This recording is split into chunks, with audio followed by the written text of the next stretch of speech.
हाँ जी। आ जाओ मूसा, कहाँ हो?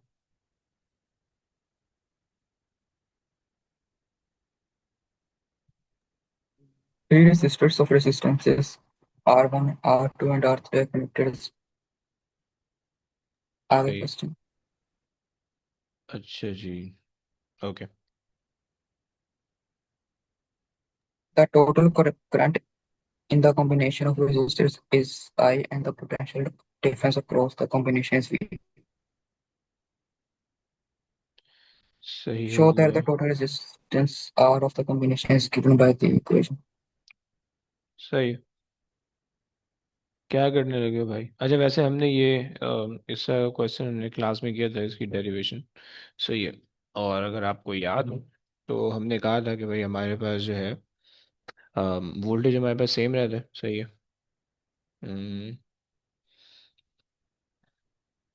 वी, यानी आप कह रहे हो कि भाई I is equals to I1 plus I2 plus I3, right? और जो आपके पास वोल्टेज है V is the same for V across R1 is equals to V across R2, so A is equals to V across R3, right? अगर तुम याद करो, हमने कहा था कि वोल्टेज पैरेलल के अंदर सेम होता है और हर कंपोनेंट के अक्रॉस, और जो करंट होगा वो डिवाइड हो जाएगा। यानी यहाँ पे I1 जा रहा होगा अगर, यहाँ पे I2 जा रहा होगा अगर, और यहाँ पे अगर I3 जा रहा होगा, तो अगर आप उन तीनों को कंबाइन करोगे so you get the I not. Okay, ये आई। सही है। सो इसी इक्वेशन के अंदर अब आप निकाल दो भाई। अच्छा जी। आई अगर आप देखो, so V equals to I R अगर आप अप्लाई करो। सही। So V over R will be your I. Okay. सही हो गया। एंड सिमिलरली R1 के लिए I1 V। सही है, एंड सो ऑन आप अप्लाई करते रहो। सही है, लगा देते हैं आज। So V over R is equals to V over R1। सही है, प्लस V ओवर R2। सही है, प्लस V ओवर R3। सही है। V कॉमन लेके कैंसिल आउट कर लोगे। सही है, सो ये left with 1/R is equals to 1/R1 plus 1/R2 plus 1/R3। सही है। तो ये हमारे पास जो है ना कॉन्सेप्ट हो गया। चलो आगे आ जाओ। वो समझ में आया भाई? समझ में आया? मूसा समझ में आया? आयन समझ में आया? जी सर। ओके। आगे आ जाओ, आगे रीड कर लो मूसा।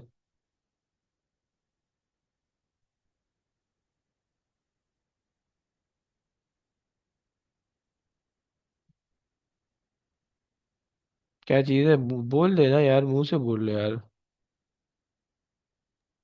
A battery of EMF 6 volt and resistance R is connected to a resistor of resistance 12 ohm and a variable resistor X.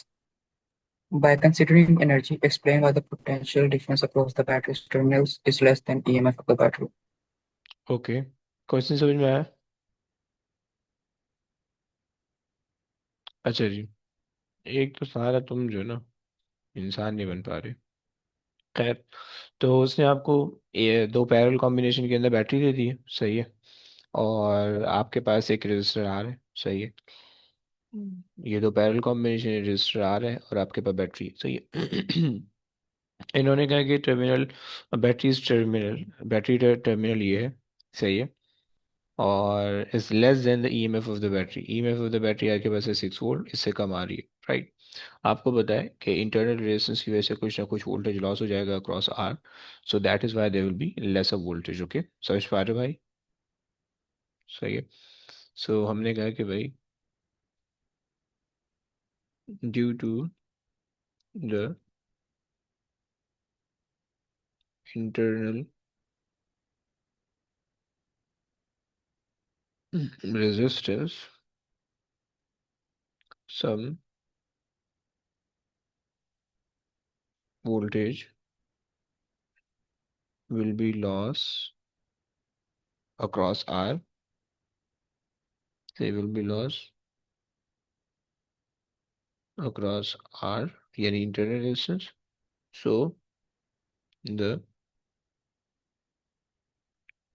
remaining PD will be lesser than the EMF. Okay, चलो भाई आगे आ जाओ, आगे read कर दो भाई।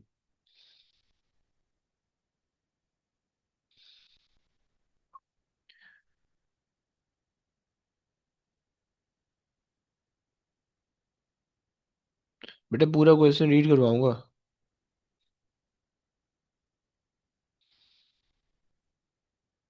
Charge आपको दिया हुआ है, total energy transform by the battery, सही है। अच्छा जनाब, 6 वोल्ट की बैटरी है, और ओके, आपको पता है कि भाई voltage is equals to energy over charge, ये फॉर्मूला होता है, राइट। अच्छा बैटरी, इन्होंने कहा total energy transform by the battery, सही है। So, बैटरी के लिए बैटरी की वैल्यू ले लो, सही। बैटरी हमारे पास है 6 वोल्ट, चार्ज इन्होंने आपको दिया हुआ है 2.5 किलो कूलम, सो एक्सपोनेंट 3 आपने लगा दिया, और इज इक्वल्स टू एनर्जी, सही है। सो ज़रा मल्टीप्लाई कर लो, 6 2 12, 15 एक्सपोनेंट 3, 15 एक्सपोनेंट 3 या 15,000। सही 15,000, हाँ, या फिर 1.4 एक्सपोनेंट 4 कर लो, सही। चलो जी, number of electron that passes through the battery, okay. So अभी ये हमारे पास 1.6 टू 10 पावर -19 से करेंगे। 1 पॉइंट, 6 एक्सपोनेंट -19।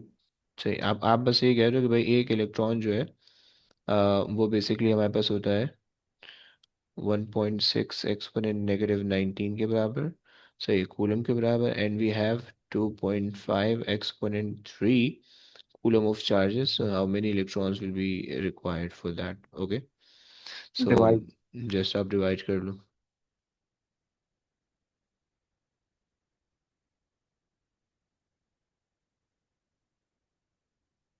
कितना बन रहा है।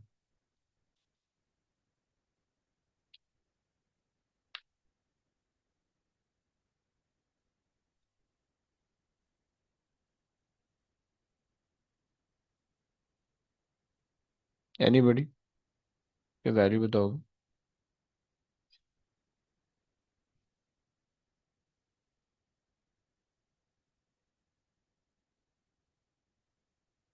अब यार कोई तो कैलकुलेशन करो यार प्लीज।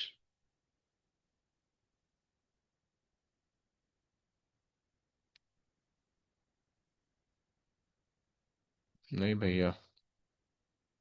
हम्म,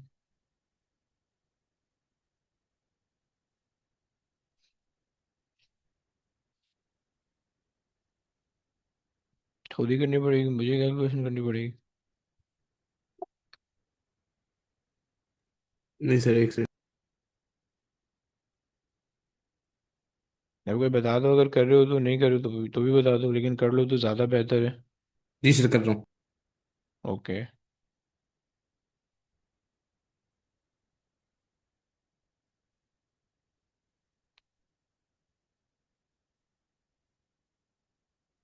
हाँ जी, कितनी आ रही है। सर आ रही है 1.56 times 10 to the power of 22। Okay, आप कह रहे हो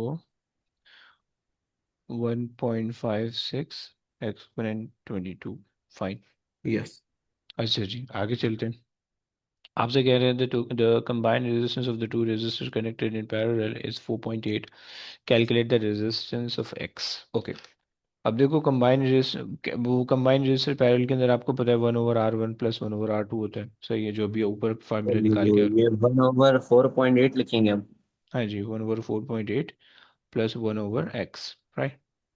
नहीं सर, नहीं वन नहीं, ओवर फोर गलत पॉइंट गलत हो एट गया। इधर आएगा ना, हाँ यहाँ इक्वल्स पे, टू हाँ। This sir. हाँ हाँ, और सॉरी माय उधर बैड। आएगा ये आ 12। जाएगा, सही है। हम्म। Minus okay. करके multiply by 1। Hmm. So 1/4.8 minus 1/12 is equals to 1/x, right. फिर उसके बाद फाइव। कितना।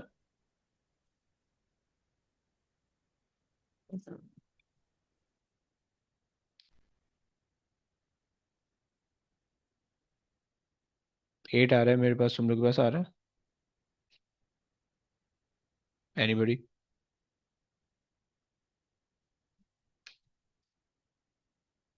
हाँ जी। अच्छा Raj is the सही है। अच्छा, अब आपसे कह रहे हैं कि भाई use your answer in B part 3 to determine the ratio of the power dissipated in X and the power dissipated in 12 ohm resistor. Okay fine. अब देख लेते हैं भाई पावर डिसिपेशन इन X कितना है। X आपके पास है ये, इसकी है 8 ओम की रेजिस्टेंस, सही है। दोनों के क्रॉस वोल्टेज तो सेम ही रहने वाला है, सही है। अच्छा तुम्हें बाय द वे ये पता है पावर डिसिपेशन का जो फॉर्मूला होता है, तुम्हें पता है power is equal to I V energy लगा सकते हो, सही है। एनर्जी अपॉन टाइम भी कर सकते हो बट वो ना लगाओ यहाँ पे, इनकी पावर का लगा लेते हैं आई वी, सही है, समझ रहे हैं ना भाई। सर आई वी वो आर इक्वल्स वी आई वो रेजिस्टेंस का नहीं होता? देखो ना वो V equal to I R होता है ना, अच्छा वी को यार सही। सही। और power is equal to I V, सही है। पावर के अंदर आप इसको मजीद इसकी वो कर सकते हो, आई स्क्वायर आर भी ले सकते हो, सही है। या फिर वी स्क्वायर ओवर आर भी ले सकते हो, सही है। अच्छा अब हम्म। यहाँ पे मैं ये फॉर्मूला चूज करने वाला हूँ, ये वाला वी स्क्वायर ओवर आर वाला, सही है। और उसकी वजह ये है कि क्योंकि मेरे पास ये दोनों पैरेलल कॉम्बिनेशन के अंदर कनेक्टेड है, सही है। ये दोनों पैरेलल कॉम्बिनेशन के अंदर कनेक्टेड है, सही है। तो इस वजह से इनके अक्रॉस जो वोल्टेज होगा वो सेम होगा, यानी जो 6 वोल्ट में से जो भी यहाँ पे लॉस होगा उसके बाद जो भी रिमेनिंग बचेगा वो इन दोनों के अक्रॉस सेम रहेगा। सो दैट इज वाई मैं ये वाला फॉर्मूला इस्तेमाल कर रहा हूँ, right. So V square of X over R of X, सही है, divided by V square of 12 ohm resistor divided by R of 12 ohm, right. अब मुझे पता है कि वी ऑफ एक्स और वी ऑफ 12 ओम दोनों सेम है क्योंकि पैरेलल कॉम्बिनेशन, सही। अच्छा जी, तो ये वन कौन बच जाएगा? सो 1 ओवर आर एक्स में वो 8 बच रहा है डिवाइडेड बाय 1/12, राइट। अब आप इसको सॉल्व कर लो, सो 12/8 आ जाएगा, सही है। सो हो जाएगा 3/2 विच इज़ 1.5, राइट। क्लियर हो गया, हम्म। परफेक्ट। अच्छा जी, the resistance X is now decreased, okay resistance X जो है वो आपने डिक्रीज कर दिया, fine. Is now explain why the power produce by the battery is increase. देखो उसने कहा है कि power produce by the battery is increasing, अगर तुम इस सेंटेंस को देखो तो वो कह रहा है कि power produce by the battery is increasing, right. और उसने कहा है कि क्यों इंक्रीज हो रही है, राइट। तो तुम्हें सपोर्टिंग वो देना रीजन देना, राइट। ये मत बता देना कि नहीं इंक्रीज हो रही है, उसको उसने तुम्हें बताया कि इंक्रीज हो रही है, तुम्हें सिर्फ ये बताना है कि क्यों इंक्रीज हो रही है, right. So power produce by the battery is increase, okay. तुम्हें पता है कि जब तुम इसके अंदर जब तुम इसकी रेजिस्टेंस को कम करोगे, एक सेकंड कब किया ज्यादा क्या, ओके, तुमने इसकी रेजिस्टेंस को लेट से कर दिया 4, सही है। अब जब तुम इसकी ओवरऑल रेजिस्टेंस निकालोगे, ओवरऑल रेजिस्टेंस के लिए लेट से अगर हम 1/12 प्लस 1/4 कर लेते हैं, सही है। तो हमें 3 and 3, सही है। तो आपके पास हो जाएगा 4/12, 1/3। सही है। एंड 12/4, सही हो जाएगा 3, राइट। तो तुम देख पा रहे हो कि पहले जो ओवरऑल रेजिस्टेंस आ रही थी वो आ रही थी 4.8 की, रिमेंबर पहले रेजिस्टेंस आ रही थी 4.8 की, सही है। जब इसकी एक्स जो था वो हमारे पास 8 था। अब जब हमने एक्स को 4 कंसिडर किया तो अब ओवरऑल जो रेजिस्टेंस आ रही है वो 3 की आ रही है, राइट। सो अब हमारे पास जो रेजिस्टेंस थी वो कम हो गई, ओके एक बात। अब अगर तुम फार्मूला लगाओ power is equal to V square over R वाला फार्मूला लगाओ, सही है। तो वी स्क्वायर तो सेम ही है, सही है, क्योंकि जो वी स्क्वायर है वो डिपेंड कर रहा है इस पे, राइट। जो इंटरनल रेजिस्टेंस है वो आपके पास कम वोल्टेज अज्यूम कंज्यूम कर रही है, राइट। आर आपने क्या कर दिया, आर कम कर दिया तो पावर प्रोडक्शन इंक्रीज हो जाएगी, right.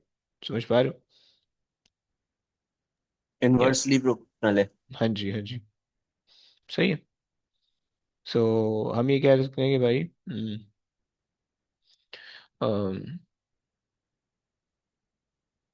Reducing reducing x will reduce the overall resistance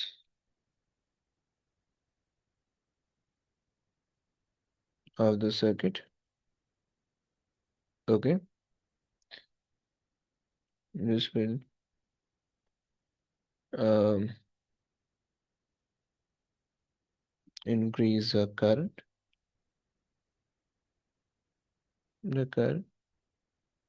and hence the voltage and hence the power. सही हो गया, ये मेरे पास हो गया। चलो जी, आ जाओ भाई, आगे आ जाओ। क्या नाम है तुम्हारा? अयान से रीड कर लो क्वेश्चन।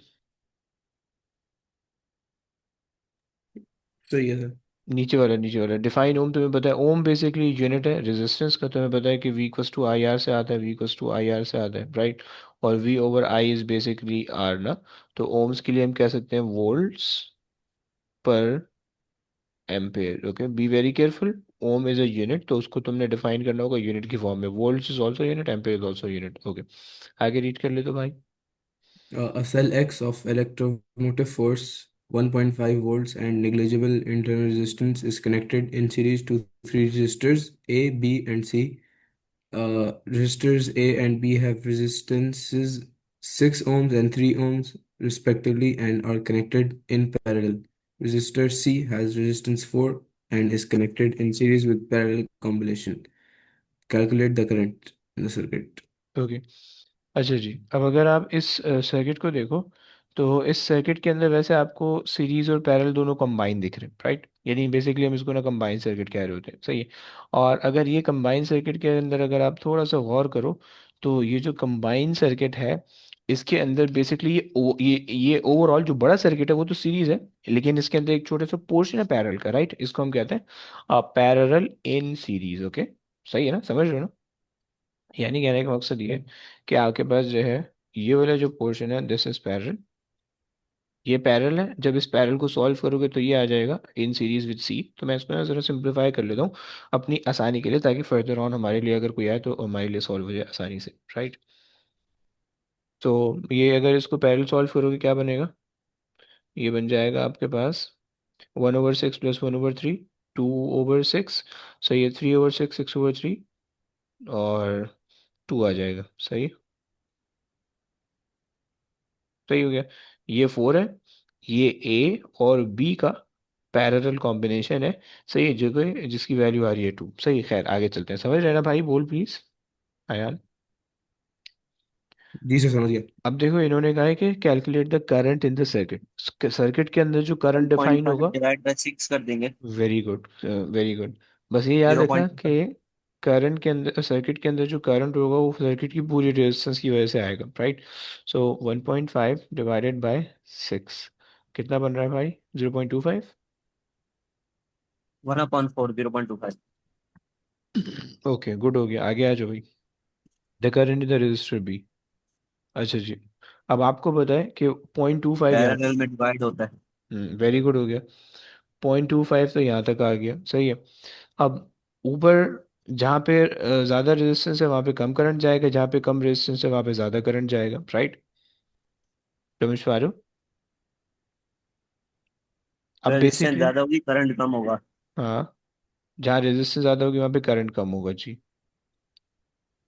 ये सर करंट है, पता कैसे करेंगे? देखो, दो तरीके हैं इसके। एक है होशियारी वाला, सही है।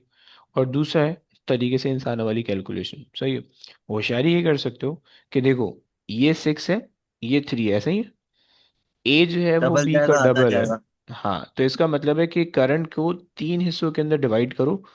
टू दो थर्ड हिस्से ऑफ द उसको दो। करंट यहाँ जाएगा नीचे, और 1/3 यहाँ जाएगा, राइट। Be careful right। कि तुम्हारे पास जो है ए के अंदर कम करंट जाएगा, क्योंकि रेजिस्टेंस ज्यादा है, राइट। तो 2/3 उसको मत दे देना, रेजिस्टेंस ज्यादा है तो तुमने 2/3 उसको नाप दिया, ऐसा मत करना, ओके। सही है ना? तो आप जो है, if you do 2/3 of 0.25, you will get the current in B. Okay, कितना आ रहा है? 1/, ओके, 1/6, 0.166, ऐसे ही आ रहा है। पर 6। ये आ रहा है ना? 2 2 2 3 2 6, हाँ। 1/6, 1.167 आ रहा होगा, ऐसे ही बन रहा है। चलो, आगे आ जाए। अच्छा, दूसरा तरीका ये है कि आप जो है ना, इसका वोल्टेज निकाल लो। सही है, इसके अक्रॉस जो भी वोल्टेज आ रहा है, सही है। ये फॉर्मूला से 2/6 इंटू 1.5, सही है।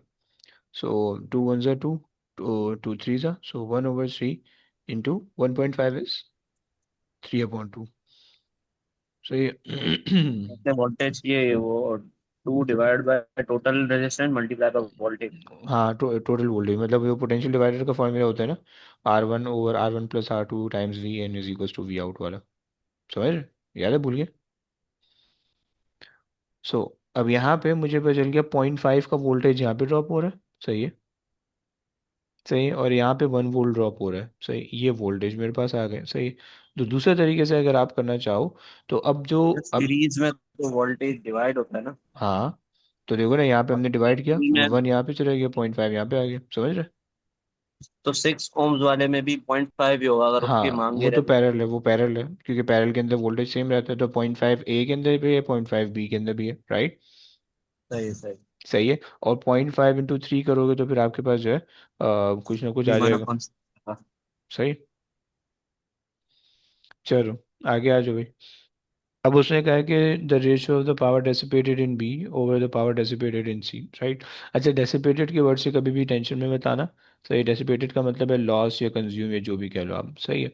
ये आपके पास होती है, यानी power in B power in C निकालनी है आपने। सही है। पावर बी बी और आई सी के अपॉन अंदर। ई आई। हम्म। सो अब देखो, ज़रूरी नहीं है आई आई वी ओवर आई वी, ज़रूरी नहीं है कि दोनों ऊपर नीचे सेम ही फॉर्मूला हो, ये ज़रूरी नहीं होता है। ओके। सो सी के अंदर हमें पता है कि सी जो करंट इसके अंदर जा रहा होगा वो 0.25 का होगा। सही, क्योंकि पूरे सर्किट के अंदर 0.25 का करंट है, रेजिस्टेंस हमें पता है इसकी। राइट? और इसका करंट हमें पता है 0.16 का, 0.167 का करंट है, और इसकी जो रेजिस्टेंस है वो हमें पता है 3 ओम है। राइट? तो हम आई वी के बजाय क्या आसान फॉर्मूला ले सकते हैं, I² R, और I² R ले सकते हैं। सही है। सो I² हमारे पास आ जाएगा पहले वाले के लिए, और बी के अंदर हमारे पास है 0.167। सही है। और इसका whole square into 3 divided by R जो है वो 0.25, इसका स्क्वायर डिवाइडेड बाय 4। सही है। ज़रा निकाल दो रेजिस्टेंस कितनी बन रही है। जी जनाब।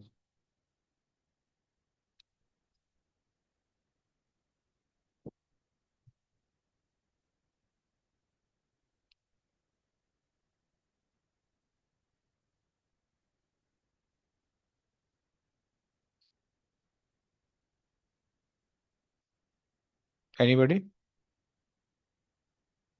जी सर सर। एक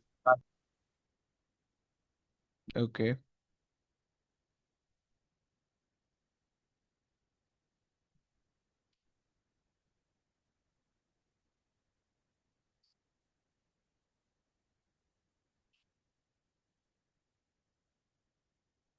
0.3346 मतलब 0.335। ओके। 0.3346335। ओके। 0 point sir. अच्छा, सॉरी। सही है। अब 0.34 ले लेते हैं उसको ना डायरेक्ट। सही हो। चलो, आगे चलते हैं। अब इसने कहा कि the register A B C the resistor A, B, and C in part B are made up of the wire of the same material and have the same length. Okay. Explain how the resistor may be made with a different resistant values. सही है। अच्छा, तुम्हें पता है कि भाई जो resistance का जो फार्मूला होता है उसका क्या फार्मूला होता है, अगर तुम याद करो तो हमारे पास होता है resistance is equals to ρL/A। Right? उसने कहा कि भाई डिफरेंट सेम मटेरियल और सेम वैल्यू है। राइट? यानी रो भी सेम है और सेम लेंथ है, तो इसका मतलब है कि तुम डायमीटर डिफरेंट करोगे या एरिया डिफरेंट करोगे तो उससे डिफरेंट रेजिस्टेंस वैल्यू आ जाएगी तुम्हारे पास। Right? Change the cross sectional area of the wire. Right? इसकी वजह से तुम्हारे पास हो सकता है। सही हो गया। उसके बाद तुमसे कह रहे हैं कि average drift speed of the charge carrier in B and average drift. Okay, fine. सही है। अब देखो, बी और सी दोनों किस में लगे हुए हैं, पैरेलल के अंदर लगे हुए हैं, यानी अलग अलग लगे हुए हैं, तो करंट तो अलग अलग होगा। सही। तो अगर फॉर्मूला याद करो, I is equals to NA/Q/V। Okay. So अगर हम ले लें I over N A Q is equals to V, right. ये हमारा फॉर्मूला आ गया। अब उसने कहा है कि they are made of the same material and have the same length. अगर सेम मटेरियल है तो दोनों का एन सेम होने वाला है, सही है, दोनों के अंदर क्यू भी सेम होने वाला है, राइट। सिर्फ आई और ए के अंदर डिफरेंस है, राइट। तो इसका मतलब मैं ये कह सकता हूँ कि आई यानी current in B divided by area of B, सही है, whole thing, and the current in C divided by the area in C is equals to the drift velocity in B divided by the drift velocity in C। बच्चों क्या है मुझे बताओ, जल्दी से बताओ, सारे जल्दी बोलो कि ये फॉर्मूला समझ में आया, प्लीज क्विक बच्चों, कम ऑन, फॉर्मूला समझ में आया है? जी सर। फॉर्मूला समझ में आएगा सबको, चलो गुड। अच्छा जी, वैसे देखते हैं कि हम ये वाला फार्मूला इस्तेमाल कर सकते हैं ड्रिफ्ट वेलोसिटी के लिए, तो ये फार्मूला इस्तेमाल करना पड़ेगा। 2 नंबर दे रहा है। अच्छा, एरिया ऑल तो हमारे पास नहीं है, उसने एरिया नहीं दिया, तो एरिया के लिए हमें कुछ और जुगाड़ बिठानी पड़ेगी, सही है। करंट बाय द वे मैं रख सकता हूँ, करंट मैं इसके अंदर रख सकता हूँ। आई बी के अंदर जो करंट जा रहा था वो 0.167 था, 167 अगर तुम याद करो, राइट। और ए बी हमें नहीं पता, यानी cross sectional area of B, सही। आई सी के अंदर जो करंट था वो 0.25 था, सही, और इसका हमें एरिया नहीं पता ए सी का, right. Is equals to V B over V C. इसको अगर सिंप्लीफाई करें, सो सिंप्लीफिकेशन में हमारे पास क्या बन जाएगा, 0.167 और डिवाइडेड बाय 0.25, सही है, और into area cross sectional area of A C divided by the cross sectional area of A B, सही है, is equals to V B. यहाँ तक बच्चों बात समझ में आई है? प्लीज बोलो, आना बोलो प्लीज, क्विक क्विक क्विक। क्या यहाँ तक बात समझ में आई है? हाँ जी। पक्का सबको आ गई है? अमाद, मूसा, यान? जी सर, थोड़े और क्वेश्चन कर लेंगे ऐसे। करेंगे करेंगे, नहीं समझ में आई? अभी से मतलब थोड़ी बहुत मैनिपुलेशन हो रही है, सही है, वो अभी उतना नहीं समझ में आ रही होगी, बट सिर्फ अभी मैनिपुलेशन कर रहे हैं। अबे भाई मैंने सिर्फ इसको, भाई मैंने सिर्फ जो है ना ये वाले पोर्शन के अंदर मैंने सिर्फ जो है ना इसको वो किया है, सही है। तुम्हें तुम्हें पता है ना, तुम्हें अगर ये पता है कि भाई 2/3/4/5, अगर तुम्हारे पास ये लिखा हुआ है, तुम्हें पता है कि भाई रेसिप्रोकल होके क्या बन जाता है, 2/3 × 5/4 हो जाता है, राइट। ऐसा तुम्हें पता है ना कि तुम्हारे पास ब्रैकेट पलटी जो तुम्हारे पास ये वाला डिनोमिनेटर है ये मल्टीप्लाई होता है बीच में, और तुम्हारे पास ये चीज़ रेसिप्रोकल हो जाती है, राइट। ये सिंपल मैथ्स का रूल है, बस मैंने वही अप्लाई किया। एनी प्रॉब्लम बच्चों, एनी प्रॉब्लम? अब देखो नहीं cross sir. Sectional area of A B, A cross sectional area of A और सी निकालना है, सही है। अब इसके लिए हमें जो है ना अलग से काम करना पड़ेगा, सही है। अब देखो हमें पता है रेजिस्टेंस, सही है, resistance is equals to resistivity L over A, right. इस चीज़ पे डिपेंड करता है। ये दोनों चीज़ें हमारे पास सेम है, इन दोनों मटेरियल की, सही है। सो हम ये कह सकते हैं resistance of A and the cross sectional area of A should be equal to the resistance of C। ए नहीं है, एक बी और एक बी है और एक सी है, सही है, गलती हो गई, नहीं ए सी है और वो भी है, सही है। सो बी एंड बी, सही है, and resistance of C and the cross sectional area of C, right. क्या ये बात समझ में आई तुम लोग बच्चों, क्या ये बात समझ में आई? जी सर। सही है। अब हम अगर cross section area of C divided by cross section area of B अलग कर ले, सही है, और resistance of B over resistance of C अलग कर ले, सही है। सो क्रॉस सेक्शन, अच्छा, अब हमारे पास रेजिस्टेंस ऑफ बी हमारे पास आ जाएगा, रेजिस्टेंस ऑफ बी हमारे पास आ जाएगा 3, रेजिस्टेंस ऑफ सी आ जाएगा 4। सो 3 और 4 सही हो जा। रेजिस्टेंस ऑफ बी हमारे पास है 3, रेजिस्टेंस ऑफ सी हमारे पास है 4, सही। अब तो हमारे पास जो ए सी ओवर ए बी की जो वैल्यू आई वो क्या आई, 3/4 आ गई, राइट। तो मैं इसको उठा के यहाँ पे सब्स्टिट्यूट कर सकता हूँ, सही है। इसको वहाँ पे सब्स्टिट्यूट करो, सॉल्व करो, आंसर आ जाएगा। कितना आ रहा है जरा बता दो प्लीज।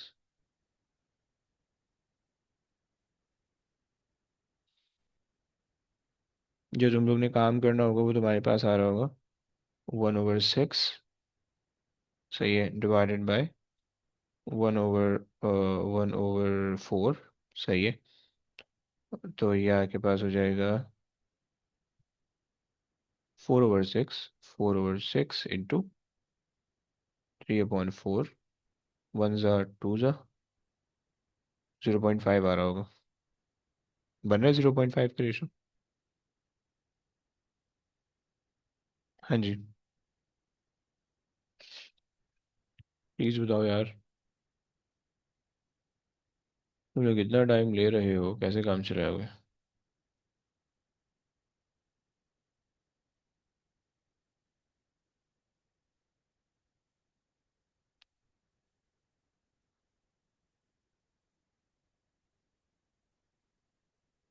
चलो,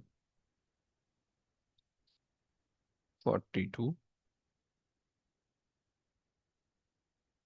डन। एक सेकेंड, इसका आंसर जी। चेक कर लेते हैं कितना आया। क्वेश्चन नंबर 8 है ये। फिर मेरे भी 0.5 आ रहा है। 0.5 आ रहा है, परफेक्ट है। चलो आगे आ जाओ, तुमसे कह रहे हैं कि the cell of the EMF 1.5 and the negligible internal resistance connected in parallel with the cell X in this with a positive terminal together straight in। Okay, okay. इस इन्होंने बेसिकली क्या कहा कि इन्होंने एक और सेल लगा दिया 1.5 का इन पैरेलल। 1.5 का ये एक सेल और आ गया। सही है, सही हो गया। सो पॉजिटिव टर्मिनल टुगेदर उन्होंने कनेक्ट किए हुए हैं, सही है। अब तुमसे कह रहे हैं state the change if any in the current the cell X and the resistor C. तुम्हें हमने कल डिस्कस किया था बात कि भाई हमारे पास जो है जब भी दो एग्जैक्टली पैरेलल के अंदर अगर दो बैटरी लगती हैं तो सबसे पहली कंडीशन हमारे पास होती है कि दोनों बैटरी के एग्जैक्ट सेम वोल्टेज होने चाहिए, पहली बात। दूसरी बात ये होती है कि जितना भी करंट पहले सर्किट के अंदर जनरेट हो रहा था सर्किट के अंदर बाद में भी उतना ही करंट जाएगा, लेकिन हर बैटरी आधा आधा करंट जनरेट करेगी। जैसे पहले करंट जा रहा था 0.25 का, राइट? पहले जो करंट सर्किट के अंदर फ्लो कर रहा था वो था 0.25 का, राइट? सो करंट अभी भी 0.25 का सर्किट के अंदर रहेगा, बट जो एक बैटरी होगी वो जनरेट करेगी 0.125 और जो दूसरी बैटरी जनरेट करेगी वो करेगी 0.125, right? This is the rule. सही हो गया। सो तुम्हारे पास एक्स, सेल एक्स जो है वो तुम्हारे पास उसके अंदर जो है ना current in the cell X वो तुम्हारे पास हो जाएगा 0.125। सही, कोई भी एक सेल आधा आधा करंट करेगा। रजिस्टर सी के अंदर जो है ना वो करंट अनचेंज रहेगा या सेम रहेगा। ओके, क्लियर हो गया? चलो आ जाओ भाई। अच्छा, अब इस तरह का ये क्वेश्चन ये तुम लोग से बिल्कुल आराम से हो जाएगा, सही है।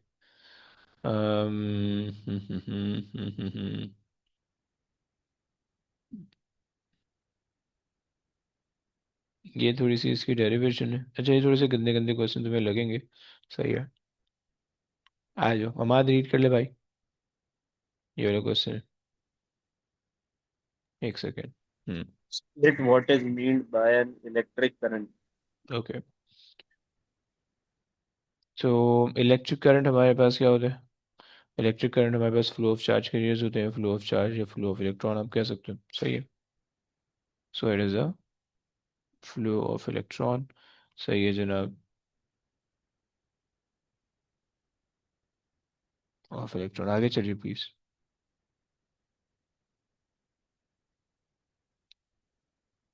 तुम्हारा आगे रीड कर ले भाई। Metal wire has length L and cross-sectional area A. I is the current in the wire. N is the number of free electrons per unit volume in the wire. V is the average drift speed of a free electron, and E is charge on electron. State in terms of A, E, L, and an expression for the total charge of the free electrons in the wire. सही है QT. जनाब, cutie आप कह रहे हो, सही है। Total, total के लिए पहले वॉल्यूम निकालना पड़ेगा ना। एक सेकेंड निकाल देते हैं। अच्छा, इन्होंने कहा कि in term of A E L N for the total charge of the free electron सही है, क्यू इज इक्वल टू।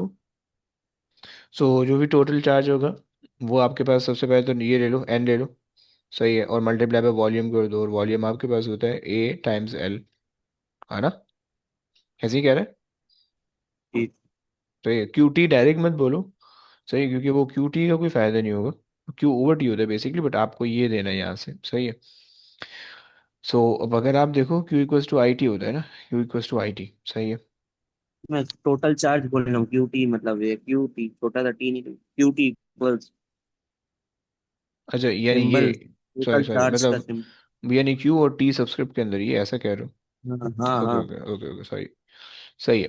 सो ये आपके पास आ गया, ओके आगे आ जाए भाई। अब उसने कहा कि भाई ये एक्सप्रेशन बना दो। सही है, सो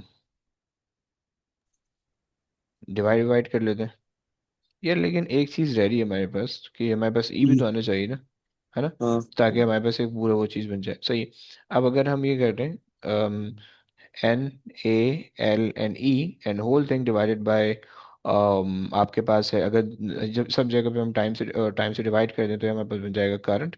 और एन ए और एल ओवर टी हमारे पास बन जाएगा। हमें पता है कि भाई L over T will be V. सही है, इज इक्वल्स टू ई। सही है। ये आपके पास एक्सप्रेशन आ गई। सही। देखो तुमसे जब भी शो दैट वाला क्वेश्चन आया करेगा ना, तुम्हें बहुत ज़्यादा केयरफुल रहना होगा। खैर वो मैं बताऊंगा पेपर के करीब। सही है कि तुम्हें जो ना ये सब चीज़ें शो करनी होगी। बट खैर आ जाओ भाई, आगे आ जाओ, आगे रीड कर लो।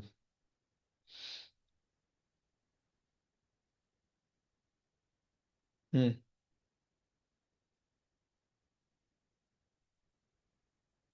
अमाद कहाँ गया? जी सर जी। A metal wire in a circuit is damaged. The resistivity of the metal is unchanged, but the cross-sectional area of the wire is reduced over a length of 3 mm. The wire has a diameter D at cross-section X and diameter 0.69 D at cross-section Y. The current is wire is 0.5. सही है। अच्छा जी, अब देखो इसमें थोड़ी सी गंदगी मचाई हुई है इन्होंने। सवाल क्या है सर? सवाल ये एक ये Determine पूछ रहा the है। range. हम्म। अब इसके Average drift अंदर speed of 3 mm. वही जो ऊपर फॉर्मूला ड्राइव किया है वही लगा दोगे। सही है। एवरेज स्पीड का, राइट। अब इसके अंदर ना देखो मैनिपुलेशन का सारा खेल है। सही है, सारी तुम्हारी मैथमेटिक्स यहाँ पे इन्वॉल्व हो रही होती है। सिर्फ मैथ्स भी ज़्यादा स्ट्रॉन्ग वाली नहीं होती, वो ओ लेवल्स वाली मैथ्स हो रही होती है। सही है, जो तुम ओ लेवल्स के अंदर करके आए हो। सही है। तो खैर, तो अब यहाँ पे जो एवरेज ड्रिफ्ट स्पीड है, अब देखो जो डैमेज वाला पोर्शन है और जो अनडैमेज पोर्शन है, वो दोनों सीरीज के अंदर कनेक्टेड है। सही है। और तुम्हें पता है कि भाई सीरीज के अंदर अगर दो चीज़ें कनेक्टेड होती हैं तो उनका जो फ्लो होता है या उनके अंदर जो करंट होता है वो सेम अमाउंट में पास कर रहा होता है, राइट। तो इसकी तो कोई टेंशन नहीं रही हमारे पास। सो अगर हम अगर हम I is equals to N A Q V लगाएं, सही है, तो हमारे पास एक तो आई सेम होगा, एन सेम होगा क्योंकि सेम वायर है। सही है। इज अनचेंज, जो उसने कहा है रेजिस्टिविटी भी अनचेंज है। सही है, अगर रेजिस्टिविटी अनचेंज है तो और डेंसिटी भी अनचेंज रहेगी। सही है। और इन्होंने 0.5 एम्पियर ऑफ द करंट आपने आपको बता दिया हुआ है। ओके। तो और क्यू, ये तीन चीज़ें हमारे पास अनचेंज रहेंगी। सही है, जो चीज़ हमारे पास चेंज हो रही है वो ए चेंज होगा। सही है, सो हम ये कह सकते हैं ए यानी cross sectional area of region Y is equal sorry cross sectional area of region y and the drift velocity in the region y should be equal to the cross sectional area of region x times the velocity in the region x, right? भाई ये बात समझ में आई? क्या नाम है हमारा, ये बात समझ में आई? प्लीज बोल। नहीं, क्या नहीं समझ में आया इसमें? तो फॉर्मूला समझ आया, बाकी तो नहीं। देखो मैंने ये किया, I over N Q is equals to A V. इसमें कोई मसला तो नहीं है सर से लिखने में, सिर्फ मैनिपुलेट किया है। सही है। सही है। अच्छा, अब अगर मैं कह दूं कि भाई लेट से ये इक्वेशन जो है मैंने लिख ली है वाई के लिए, और इसी जैसे एक इक्वेशन में लिख लेता हूँ एक्स के लिए, राइट? सही है। सही हो गया। अब देखो उसने कहा हुआ है कि भाई ये दो वायर जो है दोनों आपस में सीरीज में कनेक्टेड है। अगर सीरीज में कनेक्टेड है तो जो करंट होगा वो सेम अमाउंट में करंट जा रहा होगा, राइट? पॉइंट सही फाइव कहाँ इसमें भी पर होगा। सीरीज वाला सही? अभी सीरीज के अंदर करंट सेम होता है ना बच्चा। नहीं, मैं सीरीज में कहाँ लिखा है कि सीरीज में? एक के बाद जब दूसरी चीज लगी हुई होती है ना आगे, तो वो सीरीज में होता है। अगर ये पैरेलल में होता है ना तो आपको दिखता है ऐसे। जंक्शन होता। हाँ मतलब जो है ना, ये एक वायर होता है, फिर यहाँ पे नीचे दूसरा वायर होता है, इस तरह से ये होता। सही है, समझ रहे हो आप? सीरीज के अंदर वो आपको बोलेगा नहीं, कहीं आपको खुद ही पकड़ना होगा, वो खुद ही पिक करना होगा, एक के बाद एक वायर लगा हुआ होगा। सही है। सही हो गया। तो करंट दोनों वायर के अंदर सेम है, राइट? दोनों वायर के अंदर आपको बताया है कि सेम रेजिस्टिविटी है, राइट? अगर सेम रेजिस्टिविटी है तो इसका मतलब है कि एन भी सेम होने वाला है, राइट? रेजिस्टिविटी ऑल दो ये होती है, लेकिन रेजिस्टिविटी आपको ये बता रही है कि मटेरियल स्टिल सेम है, तो मटेरियल सेम है तो ये भी सेम होगा और ये भी सेम होगा, राइट? क्या ये बात समझ में आई? जी दूसरी बात हो गई। तीसरी बात, क्यों आपको पता है वो जो चार्ज कैरियर की वैल्यू है वो दोनों केसेस के अंदर सेम रहेगी, राइट। तो इसका मतलब है कि हमारे पास ये वाली चीज़ और ये वाली चीज़ दोनों वायर के अंदर सेम है, राइट। सर, क्यू की वैल्यू बोला है इसने कि सही सेम रहेगी। अबे क्यू की वैल्यू हमेशा सेम रहेगी, 1.6 एक्सपोनेंट -19 से चेंज नहीं हो सकती है, सही है, वो कभी भी नहीं अच्छा बोलेगा अच्छा। उसके। सही है। समझ रहे हैं ना। वो तो एलिमेंट्री चार्ज है ना। उसके अलावा कोई होता नहीं है ना, इलेक्ट्रॉन के अलावा तो कोई चीज़ नहीं होती सर्किट उसके अंदर, समझ रहे हो आप। सही है, ये बात क्लियर हो गई। तो अब मुझे बताओ, क्या मैं इन दोनों को आपस में इक्वेट कर सकता हूँ? इन दोनों को आपस में इक्वेट कर सकता हूँ। A X V X is equal to A Y and V Y. Any problem? No sir. सही हो गया, परफेक्ट। अच्छा जी, अब आ जाओ भाई। मतलब सो कैंसिल हो जाएगा आई और एन क्यू। हाँ, वो सब चीज़ें कैंसिल हो जाएगी, अगर आप कैंसिल करना चाहो, दोनों को इक्वेट करना चाहो तो इक्वेट कर सकते हो, राइट। सो अब हमें जो चाहिए वो V Y over V X is equal to A X over A Y, right. अब इसको सॉल्व कर लेते हैं। सही है। सो हमारे पास जो है ना डायमीटर ऑफ एक्स, अब इन्होंने डायमीटर बताया हुआ है, इसका डायमीटर बताया हुआ है और इसका डायमीटर इतना है, सही है। और आपको पता है कि डायमीटर और एरिया की क्या रिलेशन होता है? Area is equal to pi D over two whole square, right. ऐसे नहीं होता डायमीटर और एरिया का रिलेशन, राइट। और यहाँ पे क्रॉस सेक्शन एरिया क्या हो जाएगा? Pi 0.69 D over two whole square. Any problem? Yes. X के अंदर एक्स के अंदर हमारे पास आ रहा है pi D over two whole square, and Y के अंदर आ रहा है pi 0.69 D over two whole square is equals to V X over V Y. किसी को कोई प्रॉब्लम है तो प्लीज़ बोलो यार, थोड़ा सा मुश्किल चीज़ है, थोड़ी सी मैनिपुलेशन ज़्यादा है इस वजह से, बताओ। नहीं पाई सर। पाई से पाई कैंसिल हो जाएगा, सही है।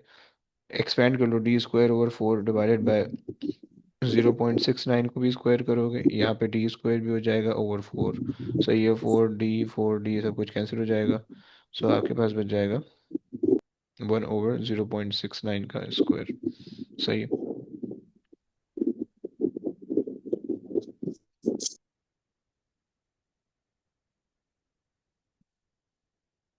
हाँ जी, मैंने देनी है मार्किंग की सबकी यार। वो सिर्फ मार्किंग की वाला डायरेक्ट आंसर बताएगा। 4761। कितना? 0 पॉइंट? 1/, हाँ। 0.4761। अभी तो एक्चुअल वैल्यू बता।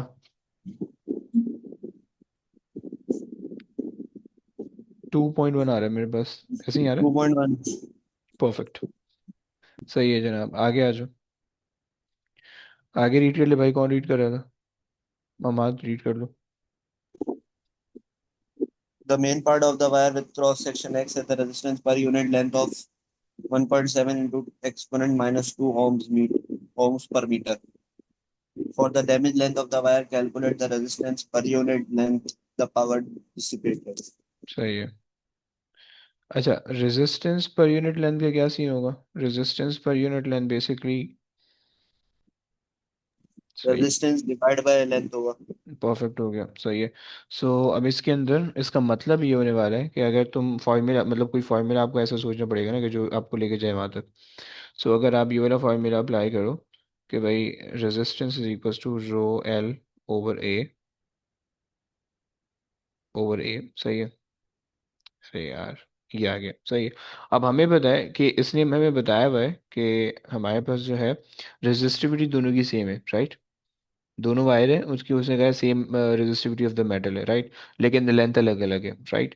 तो हम ये क्या, अच्छा, और हमें चाहिए क्या? रेजिस्टेंस पर यूनिट लेंथ, यानी आर ओवर एल हमें चाहिए, right. This is something that we want, right. और अच्छा, द रेजिस्टेंस क्या, किस चीज़ की? For the damage length of the wire, the resistance per unit length, okay. So resistance over length is basically equal to resistivity over area, सही है। Okay. The main part of the wire has a cross section x and has a resistance per unit length, सही है। Wire x की उन्होंने दी हुई है और wire y की में निकालनी है, फाइन, चलो निकाल लेते हैं। सो ये हो गया a, सही है। ये रेजिस्टिविटी। अब देखो इसके लिए भी दो इक्वेशन बनेगी और सॉल्व होगा। सही है। सो ये एक इक्वेशन बन गई लेट्स से एक्स के लिए। सही है। ये इक्वेशन बना देते हैं वाई के लिए भी। सही है। A time resistance per unit length is equal to resistivity. ये हो गया वाई के लिए, राइट। दोनों को इक्वेट कर देते हैं क्योंकि रेजिस्टिविटी दोनों की सेम है। सही है। So A of X and resistance per unit length of X is equals to the cross section area of y and the resistance per unit length of y. Okay. अब उसने आपको बताया the main part of the wire with the cross section x has a resistance per unit length. सही है। तो ये पूरी चीज आपको दी हुई है 1.7 एक्सपोनेंट नेगेटिव 2, राइट। और जो इसका क्रॉस सेक्शनल एरिया आपको दिया हुआ है वो आपको दिया हुआ है वी ए एक्स। सही, वो शायद अभी यहाँ पे नहीं दिख रहा है मेरे को, बट वो आ जाएगा कहीं से। और यहाँ से हम इसका क्रॉस सेक्शन एरिया अगर डिवाइड कर लें ए वाई तो हमारे पास आ जाएगा रेजिस्टेंस पर यूनिट लेंथ इसका। भाई ये बात समझ में आई है? हमारी बात समझ में आई है? यस। देखो इसके अंदर जो सर्किट कैलकुलेशन होगी, सर्किट एनालिसिस होंगे, वो आसान होंगे। ये वाले क्वेश्चन थोड़े से कॉम्प्लिकेटेड होंगे क्योंकि इसके अंदर थोड़ी सी मैथ्स अलग सी रख रही होगी। ओके। तो इस वजह से ये समझ में आ रहे हैं, नहीं आ रहे तो बताना प्लीज। सही है। So A X over A Y. अब आपको पता है कि ये वाला जो पोर्शन है A X over A Y, आप पिछला अभी काम करके आ रहे हो ए एक्स ओवर ए वाई। सही है। जो कि आपके पास ड्रिफ्ट वेलोसिटी से आपने निकाला है, right. A X over A Y का जो रेशियो है 2.1 का आ रहा है, राइट। क्योंकि आपने A X over A Y को जब आपने सॉल्व किया था तो आपके पास V Y over V X आया विच इज 2.1। तो अब आप इसको मल्टीप्लाई कर लो। सो 2.1 इंटू 1.7 एक्सपोनेंट नेगेटिव 2, राइट। निकाल दो कितना आ रहा है। हाउ मच बच्चों?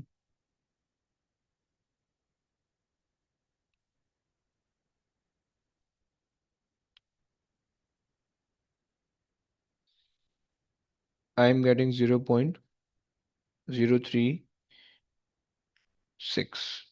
मेरे पास ही आ रहा है, क्या तुम लोग में से किसी के पास आ रहा है?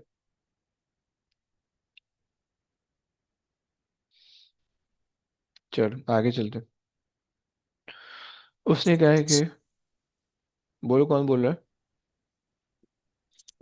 ये रेजिस्टेंस वाला दोबारा समझा दूं? Resistance per unit length. जी। इसमें क्या नहीं समझ में आया और क्या समझ में आया, ये पूरा समझाओ। एक्स और वाई का दोनों का निकालना चाहिए। नहीं ना, देखो उसने resistance per unit length of x दिया हुआ था। सही, आपको उसको रिलेट करके वहां से वाई का निकालना था। समझ रहे हो आप? कैसे निकाला, मतलब ए एक्स कहाँ से आ गया? रेजिस्टेंस तो वो, देखो आपको ये फॉर्मूला, ये वाला फॉर्मूला समझ में आया? ये तो रेजिस्टिविटी का है ना, हाँ, रेजिस्टेंस। रेजिस्टेंस और रेजिस्टिविटी का था। सही, यहाँ पे एरिया और लेंथ भी आ रही है, राइट। यहाँ से मैंने रेजिस्टिविटी को सब्जेक्ट बना लिया, इसमें कोई प्रॉब्लम तो नहीं है? नहीं। सही है। अब ये वाला एक इक्वेशन मैंने लिख ली एक्स के लिए, राइट। इसी तरह की एक और इक्वेशन लिख ली मैंने वाई के लिए। क्या इसमें भी कोई प्रॉब्लम नहीं है? सही है। सही है। अब आपको ये बात पता है कि रेजिस्टिविटी दोनों के अंदर सेम है, राइट। तो मैं इसने दोनों की बोला। रेजिस्ट, हाँ ना हाँ ये सही। याद है ना, ये सही। रेजिस्टिविटी। सही है। अब जब रेजिस्टिविटी दोनों की सेम है तो हमने ये वाले पोर्शन को इक्वेट कर लिया, ये वाले पोर्शन को आपस में इक्वेट कर लिया। समझ रहे हैं आप? हम्म। सही है। सो एक को मैंने कह दिया एक्स और ये एक्स, और ये इसको मैंने कह दिया वाई और ये वाई। सही है। सो ये आ गया एक पोर्शन और ये आ गया दूसरा पोर्शन। क्या यहाँ पे भी कोई प्रॉब्लम? नहीं। सही है। फिर उसके बाद इन्होंने क्वेश्चन के अंदर मुझे बता रखा है कि the resistance per unit length of x is 1.72, यानी इसकी इन्होंने बताई हुई है वैल्यू, मैंने इसकी जगह पे ये वैल्यू लिख दी। क्या इसमें कोई प्रॉब्लम? नहीं। सही है। A X over A Y मैंने यहाँ भेज दिया। सही है। So resistance per unit length of Y रह गया यहाँ पे। इसमें कोई प्रॉब्लम? नहीं। सही है। अब अगर आप याद करो कि ए एक्स ओवर ए वाई आप पीछे वाले क्वेश्चन के अंदर निकाल के आ रहे हो, राइट। हमने A X over A Y को हमने कहा था कि drift velocity V Y over V X के बराबर आया था, राइट। समझ हम्म। पा रहे हो? सही है। तो V Y over V X is basically A X over A Y, right. और जो रेशियो था वो हमारे पास था 2.1। तो बेसिकली ये जो 2.1 है ये किसके बराबर था? ए एक्स ओवर ए वाई दोनों के बराबर था, राइट। तो हमने उसको उठा के यहाँ पे डाल दिया, राइट। सो 2.1 ये आ गया और 1.7 ऊपर से आ रहा है, राइट। क्लियर हुआ? तो सर ये रेजिस्टेंस पर यूनिट लेंथ कहाँ से निकाली, वो तो सेम है। अच्छा, मतलब सेम है। रेजिस्टेंस पर यूनिट लेंथ किसकी निकालनी थी, वो एक्स की तो दी हुई। एक्स की दी हुई, वाई की निकालनी ना। वो तो सेम है ना, तो 1.7 इंटू एक्सपोनेंट -2 लिख दे हम। नहीं ना बच्चे, क्यों सेम है? रेजिस्टेंस पर यूनिट लेंथ तो अलग अलग होगी ना। रेजिस्टिविटी दोनों की सेम है। रेजिस्टिविटी दोनों की सेम है। रेजिस्टेंस पर यूनिट लेंथ तो अलग अलग है ना। समझा? अच्छा, सही क्लियर हुआ सही। ना? Okay, perfect. सो ये आपके पास आ गया। सही, अब उसके बाद वो आपसे कह रहे हैं पावर डेसिपेशन निकाल दो। सही है। अब power dissipated in the power dissipated in the damage wire. Okay, power equals to V I ले लो, आई स्क्वायर आर ले लो। सही है। आई स्क्वायर आर ले लेते हैं। सही है। करंट हमें पता है 0.5 का करंट है। सही है। और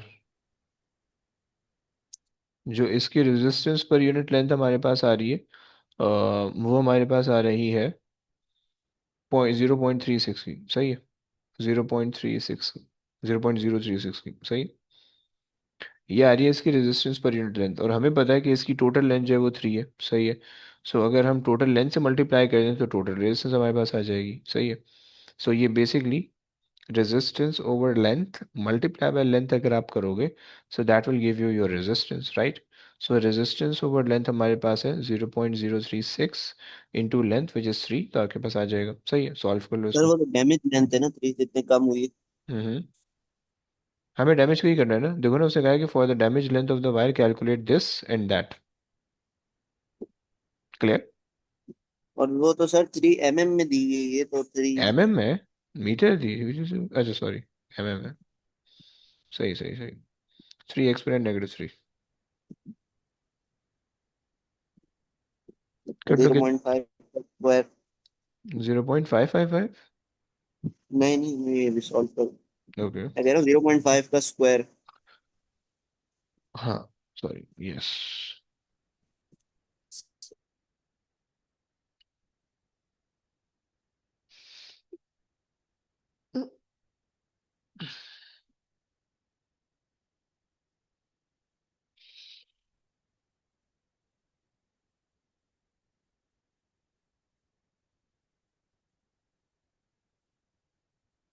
कितना आ गया?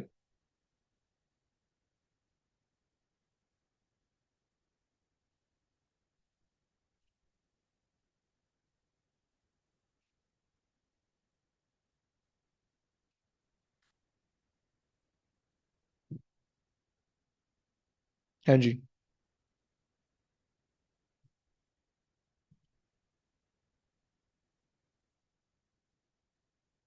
एनीबडी, अभी इतना टाइम क्यों लग रहा है तुम लोग को यार कैलकुलेट करने में? मोबाइल के कैलकुलेटर से कैलकुलेट कर रहे हो? 2 मिनट से। 2.7 एक्सपोनेंट नेगेटिव 2.7 एक्सपोनेंट -5। चलो। सर इसकी रिकॉर्डिंग आप अपलोड कर देंगे ना, वो क्यों सवाल है? अगर देगा। है, कर दूंगा भाई, कर दूंगा, टेंशन ले लो। तीन तीन क्वेश्चन मैंने करवाए अभी बेसिकली। सही है। और ये अब सॉल्व हो जाएगा। अभी मैं ये आखिरी पार्ट कर रही हूँ, फिर मैं बता दूँ क्या क्या करना है। सही, आ जाओ। The diameter of the damage length of the wire is further decrease. Okay, assume that the current in the wire remain constant. State and explain qualitatively, so the change if any to the power dissipated in the damaged length of the wire. Okay, अब आपने जो है उसके length को decrease कर दी है, right. The diameter of the diameter को आपने डिक्रीज किया, सॉरी, डायमीटर को अगर आपने डिक्रीज किया है, तो उसकी वजह से बेसिकली क्या होगा, यानी अगर इसका डायमीटर डिक्रीज कर दिया तो इसका ये रेशियो डिक्रीज हो जाएगा। रेशियो डिक्रीज होगा तो resistance per unit length decrease होगी, तो उसकी वजह से पावर डेसिपेशन और ज़्यादा कम हो जानी चाहिए। सही हो गया, समझ में आया? हम्म। सही हो गया। सो बस ये हमारे पास हो जाएगा। सो हमने कहा कि भाई वेरी गुड हो गया। Power dissipation reduces as the ratio. cross section area decreases, so वैसे हम चलो ratio of A X and A Y decreases, right. ये हमारे पास हो गया, सही हो गया। अब देखो इस वर्कशीट के अंदर ना तकरीबन 55 क्वेश्चन है, 55 के आसपास क्वेश्चन है, सही है। अब देखो तुम अगर रोजाना, अब जितने भी एमसीक्यूज किए फॉर नाउ एमसीक्यूज रोक दो, सही है। अगर की हैं तो अच्छी बात है, नहीं की है तो फिर तुम्हारी बदबख्ती है, क्योंकि एमसीक्यूज बहुत इंपॉर्टेंट थे, सही है। लेकिन अब मैं ये चाहता हूँ कि इसकी थ्योरी के क्वेश्चन, खास तौर पे ये वाली वर्कशीट तुमने करनी है। एटलीस्ट 30+ क्वेश्चन तुमने करने हैं, सही है। एटलीस्ट 30, सारे 50 नहीं करने, 30+ क्वेश्चन तो तुमने करने हैं। अभी हमारी जो अभी क्लास हुई है, वो हमारी क्लास हुई है आज के दिन अगर हुई है, तो नेक्स्ट क्लास तो अब खैर नहीं है। तो इलेक्ट्रिसिटी के जो ना रोजाना के हिसाब से 5 क्वेश्चन रखो, इस वर्कशीट के रोजाना के 5 क्वेश्चन आपने होमवर्क के तौर पे रखने, राइट, बस ये रख लो, सही है। जब तक वेव कंप्लीट नहीं होता तब तक के रोजाना के 5 क्वेश्चन इससे करने हैं आपने, कुछ भी करके रोजाना के 5 क्वेश्चन इलेक्ट्रिसिटी के करते रहो, ओके। अगर करते रहोगे तो तुम्हारे पास ये सॉल्व हो जाएगा, क्योंकि जो है ना ये आगे बहुत काम आ रहा होगा, सही है। तो रोजाना के 5 क्वेश्चन बेटा, 5 क्वेश्चन रोजाना, घंटा भी नहीं लगेगा, सही है। मैं तुम लोग को समझा समझा के सॉल्व करवा रहा हूँ। मैंने 3 क्वेश्चन करवा रही है सुकून से, राइट। सॉल्व करने का मतलब ये कि अटेम्प्ट कर लो एटलीस्ट 5 क्वेश्चन, नहीं समझ में आया पूछ लेना, सही है। तो लेकिन करते रहोगे तो ये समझ में आता रहेगा, सही है। तो स्टार्ट कर दो और रोजाना के 5 क्वेश्चन करो, तो इंशाल्लाह सुकून से ये सॉल्व हो जाएगा, राइट। चलो, बस अब आज की क्लास यहीं ठीक तक है सर। रखते हैं। अब ये हमारा इलेक्ट्रिसिटी पूरा कंप्लीट हो चुका है, नेक्स्ट क्लासेस से हमने वेव, यानी कल की क्लास से हमने वेव स्टार्ट करना है, एंड फिर उसके आगे हमारी कहानी चलेगी वेव इंशाल्लाह विद इन, लाइक वो वेव ही चलेगा, थोड़ा ज़्यादा लंबा चलेगा। तो उसके बाद फिर हमने जो है ना आगे की चीज़ें करनी है, सही। चलो, चलें जी। सर हाँ बोले। सर कल की क्लास 4:30 कर सकते हैं पाकिस्तानी टाइम? कर लेंगे भाई, ग्रुप पे ओके मैसेज सर। कर देना, ग्रुप पे मैसेज कर देना ताकि और औरों को भी बज ले। ठीक है सर, सही। मैं करूँगा। ओके। चल, ओके ओके। अल्लाह हाफिज़। ओके गाइस, अल्लाह हाफिज़, अल्लाह हाफिज़। अल्लाह हाफिज़।